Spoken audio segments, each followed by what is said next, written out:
है गाइज, आज जो अपन है जो टॉपिक जो स्टार्ट किया है, this is the very most important topic.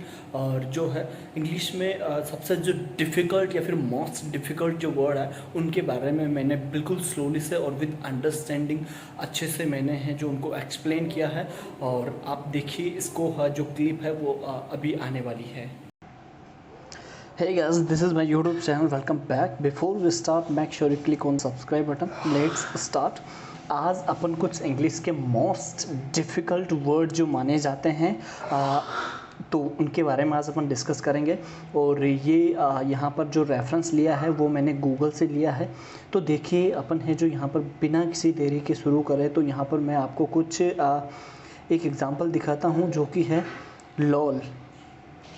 ये यहाँ पर लॉल दिख रहा है आपको, यहाँ पे थैंक्स दिख रहा है, ASAP दिख रहा है। तो देखिए जो ऐसी जो सारी की सारी चीज़ें होती हैं उनको अपन जो कहते हैं वो कहते हैं एब्रीवेशन। इसका जो प्रोनाउंसिएशन होता है वो होता है एब्रीविएशन। ठीक है, एब्रीवेशन नहीं होता है, एब्रीविएशन इसका प्रोनाउंसिएशन होता है।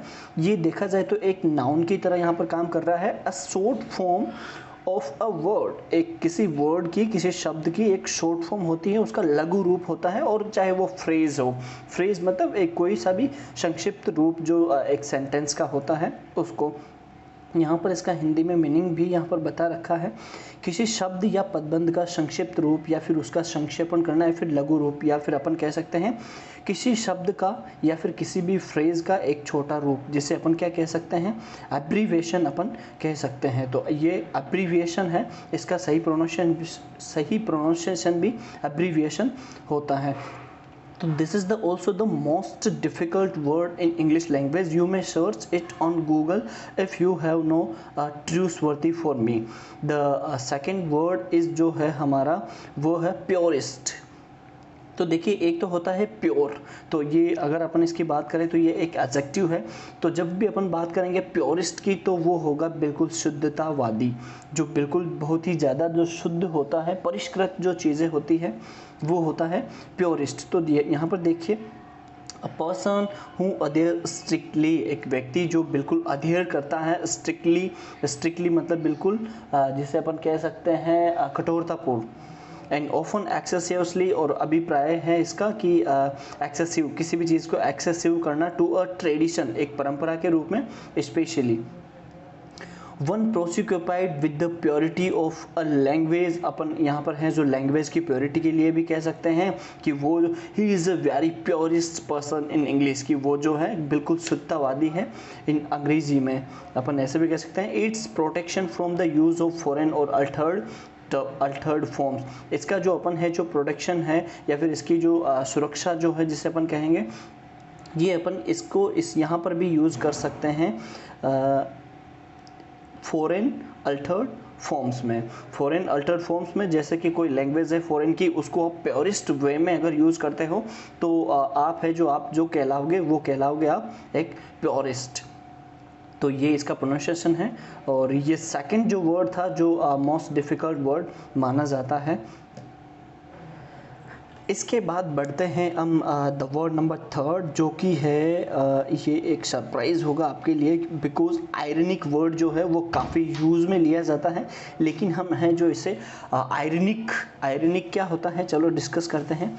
इसका जो प्रोनाउंसिएशन है वो सबसे पहले तो इसको अपन बोलेंगे आयरनिक। ठीक है, आयरनिक नहीं बोलेंगे, आयरनिक बोलना गलत हो जाता है। इसका जो सही प्रोनाउंसिएशन रहेगा वो रहेगा, जो र का जो साउंड है वो बिल्कुल साइलेंट रहेगा, आयनिक इसको अपन बोलेंगे। और जो आपने सुना भी होगा आइकॉनिक, लेक्मी, ये सब सारे के सारे वर्ड्स जिनको आप जानते होंगे शायद ऑलरेडी। तो देखिए इसका जो मीनिंग होता है, meaning the opposite of what you से, आप जो भी बोलते हो उसका अपोजिट मीनिंग, जिसमें कही गई बात से उल्टा अर्थ निकले तो वो एक व्यंग्यपूर्ण हो जाता है या फिर व्यंग्यात्मक हो जाता है। जैसे अपन है जो किसी के बारे में बहुत ज़्यादा अच्छाइयाँ कर रहे हैं लेकिन उसको पता लग रहा है कि ये मेरी अच्छाइयाँ नहीं हैं, तो ये एक आयरनिक हो जाती है। और यहाँ पर जो सेकंड जो इसका मीनिंग है वो है यूज्ड अबाउट अ सिचुएशन। एक सिचुएशन के रूप में भी इस वर्ड का यूज़ लिया जाता है। देखिए मैं आपको एक बात बता दूं कि एक जो वर्ड होता है उसके बहुत सारे मीनिंग होते हैं, और लगभग जो अपन मानते हैं इन इंडिया में कि जो एक वर्ड का जो अपन यूज़ लेते हैं वो लगभग 5% अपन यहाँ पर यूज़ लेते हैं। उसके बाद बिकॉज इट इज़ अनयूजुअल और अनएक्सपेक्टेड, इसको माना जाता है सेकेंड वे में कि ये अनयूजुअल होता है, असामान्य होता है, और अनएक्सपेक्टेड भी ये होता है जिसको अपन कोई एक्सपेक्ट ही नहीं कर सकते, या फिर है जो इसको अपन कह सकते हैं अप्रत्याशित होने के कारण। तो इसका जो मेन रूट जो वर्ड है वो क्या है? Ironic, ironic, ironic. ओके, चलते हैं अपन नेक्स्ट वर्ड की ओर। देखिए अपन बहुत बार बोलते हैं रिगार्ड, ये यहाँ से देखिए आप इस वर्ड को रिगार्ड, और फिर इसी का एक वर्ड निकल कर आता है रिगार्डलेस, और फिर उसी का अपोजिट वर्ड है इरिगार्डलेस। तो इसका जो मीनिंग होता है इरिगार्डलेस का, वो देखिए रिगार्ड का तो मतलब होता है किसी से संबंध, ठीक है, और रिगार्ड मतलब होता है किसी को संबोधित करना। तो देखिए यहाँ पर रिगार्डलेस का जो मीनिंग है वो रिगार्डलेस, किसी को अनुबोधित नहीं करना, अ कॉम्बिनेशन ऑफ इरेस्पेक्टिव, जिसका कोई सम्मान नहीं हो, ऐसा कॉम्बिनेशन होना चाहिए। And regardless sometime used humorously, किसी को हास्यास्पद तरीके से किसी को रिगार्ड करना, ठीक है ना, हास्यास्पद तरीके से, व्यंग्यात्मक रूप से भी आप थोड़ा सा कह सकते हो, लेकिन कंप्लीटली आयरनिक तो नहीं।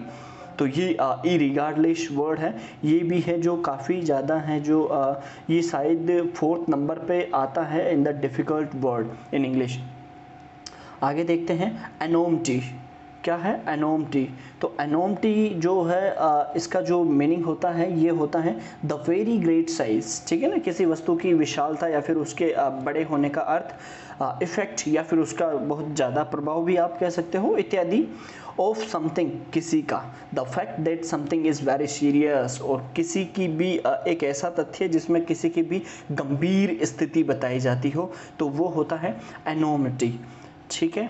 उसके बाद एनोमिटी के बाद हमारी जो बात आती है वो है, ये लास्ट वर्ड था अपना, और इसी के बाद है जो अपन नेक्स्ट सेशन में जानेंगे कुछ ऐसे ही अनोखे शब्द जो कि आपको धीरे धीरे आपकी वोकेबलरी इंक्रीज़ करने में आपकी हेल्प करे। Thank you so much. अगर आप ऐसे ही कुछ नए नए वर्ड्स या फिर कुछ यूनिक वर्ड्स अगर आप सीखना चाहते हो इन इंग्लिश में, आप चैनल को सब्सक्राइब कर सकते हो, और साथ ही बेल आइकन दबा लेना ताकि आपको है जो नोटिफिकेशन भी मिल जाएगा, अन्यथा आप चैनल में आकर भी विजिट कर सकते हो। Thank you for watching this video.